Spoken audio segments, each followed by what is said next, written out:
Malawi Today.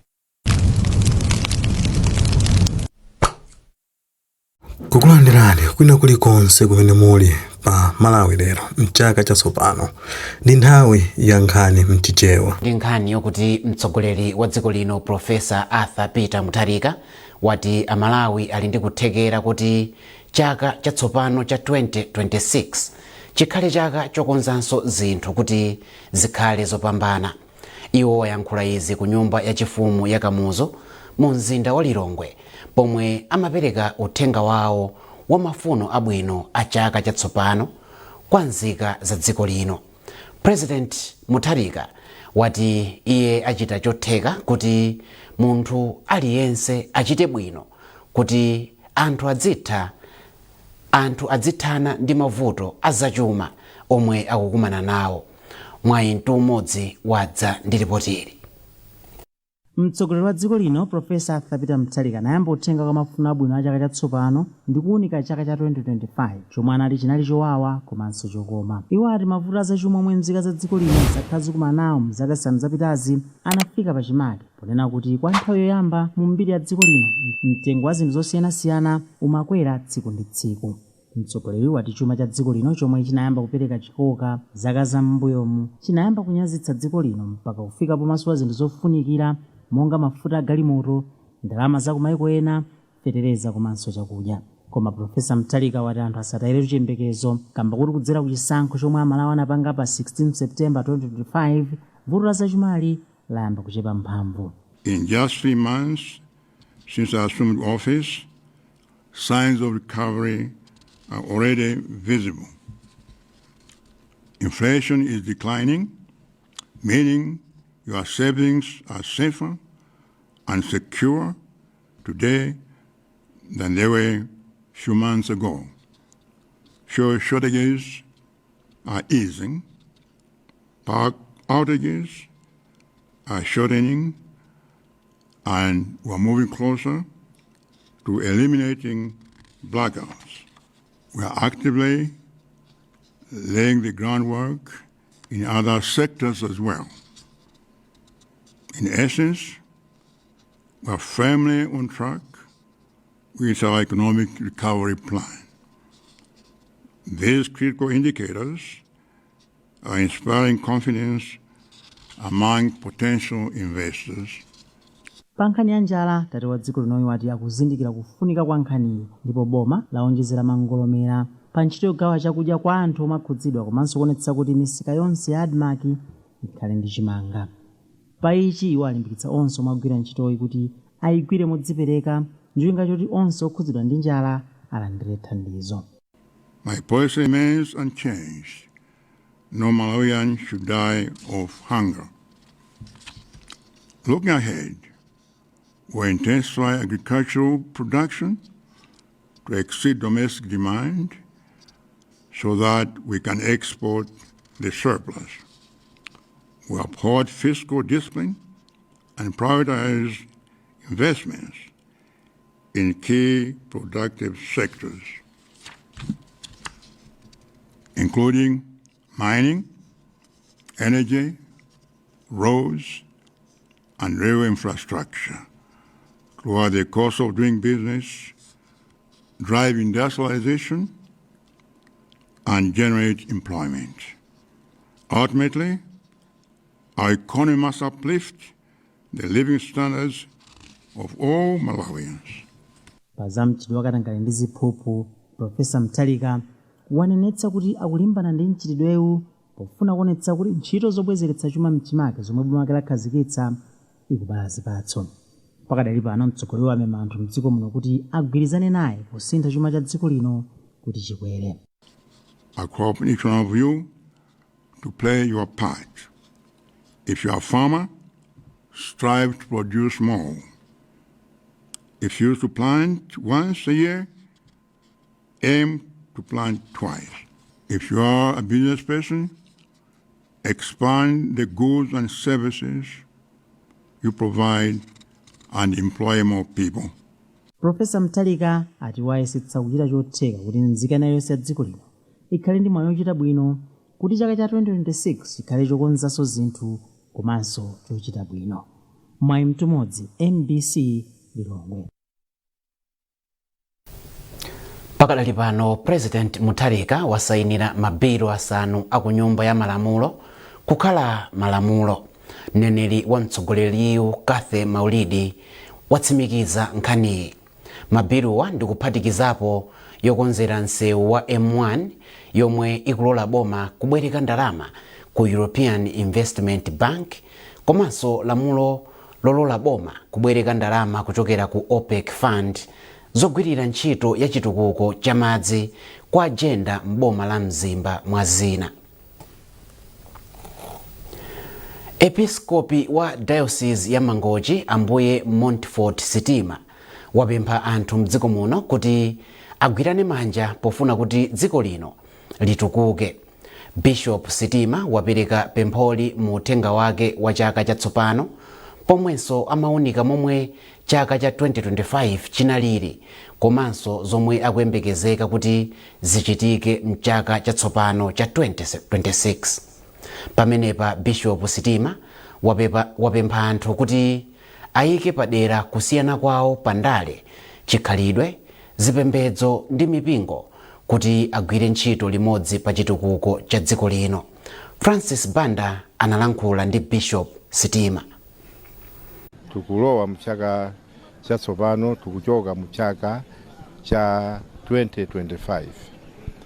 Chaka cha 2025 tonsefe tikudziwa chinali chaka cha masankho, ndipo tinali kupemphera machalichi monse anthu amapemphera kupempherera chisankho, makamaka chimene timapempherera kuti chisankho chathu chisakhale chabwino, chopanda phokoso, chopanda kumenyana, peaceful.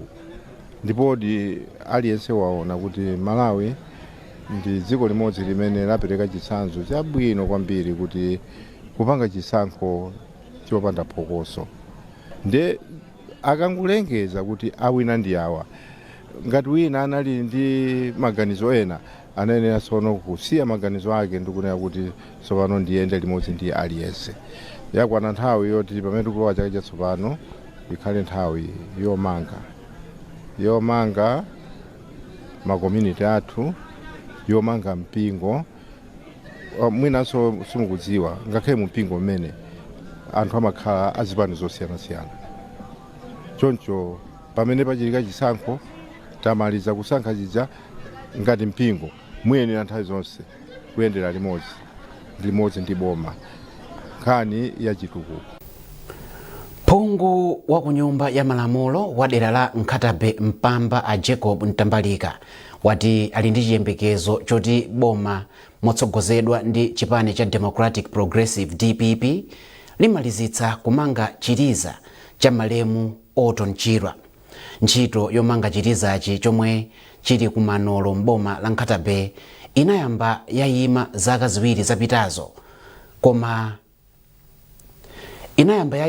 ziwiri zapitazo, chifukwa cha vuto la zachuma. Tili ndi ripoti la Themba Mwale. Otton Chirwa, yemwe akuti ndiye anayambitsa chipani cha Malawi Congress MCP, anamwalira mu chaka cha 1992 ali ku ndende komwe anakhalako kwa zaka 11 kudikira kunyongedwa. Asanamwalire, malemu Chirwa anatenga nawo gawo lalikulu pomenyera ufulu wodziyimira patokha ngati dziko poyambitsa chipani cha MCP, komanso kulimbana ndi ulamuliro wa nkhanza wa malemu Dr. Hastings Kamuzu Banda. Ngati njira imodzi yoperekera ulemu kwa malemu Chirwa kamba ka kudzipereka kwawo, boma mu chaka cha 2022 linalengeza kuti liwamangira chiliza ku manolo mboma la Nkhatabe, chomwe chikhalenso ndi nyumba zinayi zokhala mwa achibale awo, nyumba yosungiramo mbiri, komanso nyumba ziwiri za anthu ogwira ntchito pa malowa. Koma wairesi ya MBC itayendera malowa yapeza kuti ntchito isi inathebe, ndipo zina mwa zomwe zinamangidwa zayamba kuwonongeka. Poyankhulapo pa nkhaniyi, mkulu woyang'anira za chikhalidwe mu unduna ona za chinyamata, masewero ndi chikhalidwe Alavmo Mazibuko ati unduna wawo udzalipira kontalakitala pogwiritsa ntchito ndalama za mu ndondomeko ya chuma ya chaka cha 2026 kufikira 2027, ndipo ntchito yomanga chilizachi idzayambiranso nthawi yomweyo. Nzona ndikunena kuti ntchito yayimakaye chifukwa chonena kuti contractor sitinathe kumulipira ndalama zimene anatipempha kuti timulipire, anapanga submit certificate ya ntchito imene anagwira, ndiye amafunika kuti timulipire kuti apitize ntchitoyo, koma chifukwa choti ndalama tinalibe sinathe kutero kuti timpatse ndalama zina zonjezera kuti apitize ntchitoyo. A Jacob Ntambalika yemwe ndi phungu wa dera la Nkhatabe Mpamba komwe chiliza chichili ati iwo monga membala wa komiti ya nyumba ya malamulo yoona zachuma achita zotheka kuti ndalama zogwirira ntchitoyi ziyikidwe mu ndondomeko ya chuma ndi cholinga choti Malemu Chirwa alandire ulemu oyenera. Ngati MP wa dera ndionesesa kuti project imene ipitirire imalizike, project imene ikubwera ndi nsewu. So ngati MP wa dera ndionesesa kuti project ipitirire imalizike, ndiponso ndigona tikuziwa kuti Otoni Chirwa ndi tate wa dziko lino. Ufulu umene tikudyerera ife masiku ano, anthu amene anayambira kufaitira Otoni Chirwa ndi mmodzi wake, koma palibe chimene chachikulu tingaloze kuti kodi Otoni Chirwa anampangira chani. Malingana ndi amazibuko, ntchito yomanga chilizachi ikuyembekezeka kutha mu chaka cha pakati pa 2026 ndi 2027 ndipo sifunikira ndalama zowonjezera pa 1.4 billion kwacha yomwe inavomerezedwa pomwe ntchitoyi imayamba. Themba Mwale, MBC Mzuzu. Bungwe lolimbikitsa za kayendedwe kabwino kapansewu la Road Safety Alert Foundation ROSAF layamikira bungwe la Roads Authority kamba kochita machawi poonetsetsa kuti ntchito yokonza malo omwe awonongeka m'misewu ya mdziko muno kamba ka mvula yamphamvu iyende mwachangu. Mkulu wa bungweli Joel Jere wauza MBC kuti pambali poyambako ntchitoyi bungweli lakangalikanso kudziwitsa wanthu za mmene zinthu zilili pa ntchitoyi zomwe anati ndizofunika kwambiri popewa ngozi zomwe zingachitike kamba kakusadziwa. Tinaona ndithu kuti boma layikapo chidwi chochuluka chifukwa kuchokera nthawi imene panadziwika kuti magawo ena mabridge akukoloka, magalimoto sakuyenda, anthu sakutha kulumikiza, ndiye kuti tinaona ndithu zingapo zikuchitika, mauthenga woperekedwa ma-update owaziwisa Malawi, komanso kutumiza ma-engineers kufika pamalopo, komanso kukhuzana kwa unduna osiyanasiyana kapena ma department osiyanasiyana koseko kuti pakhale njira yosonyeza kuti ntchito iyende msanga.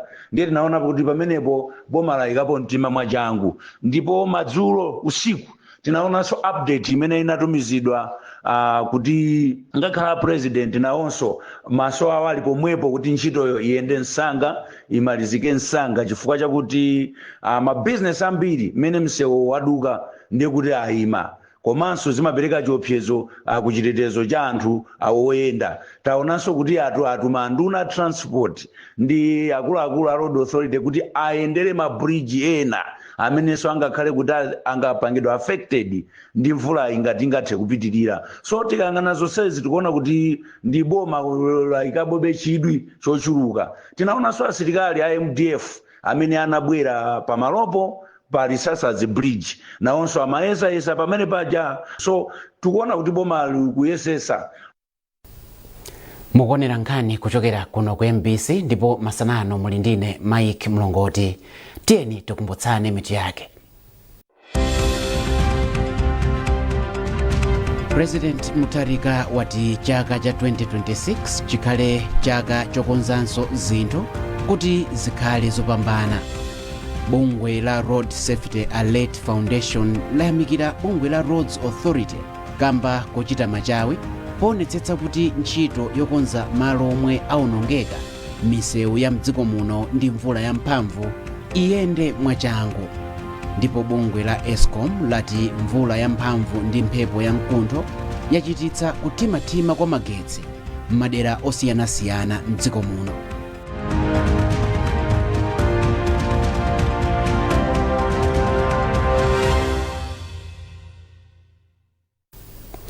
Tipitirize nkhani zathu ndi nkhani yokuti bungwe la Eskom lati mvula yamphamvu ndi mphepo yamkuntho zachititsa kuthimathima kwa magetsi m'madera osiyanasiyana mdziko muno kamba kakuonongeka kwa makina ndi nthambo zogawa magetsi.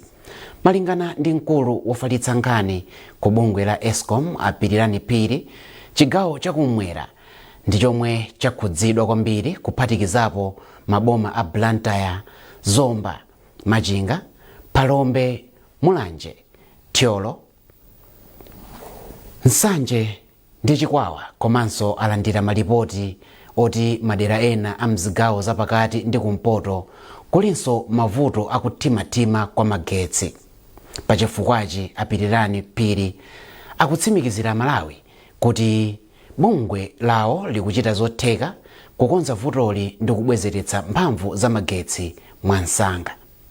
Mvula ya mphamvu komanso ya mphepo yomwe yakhala ikugwa masiku ochepa apitawa yatisokoneza kwambiri chifukwa yakuononga katundu wathu, kugwetsa malaini, mapolo, kwasanthe mpaka transmitter, komanso misewu yambiri, kulephera kuti anzathu okakonza mafosa aduse. Mpaka dali pano tonse maso talunjika pa ntchito imene iyi.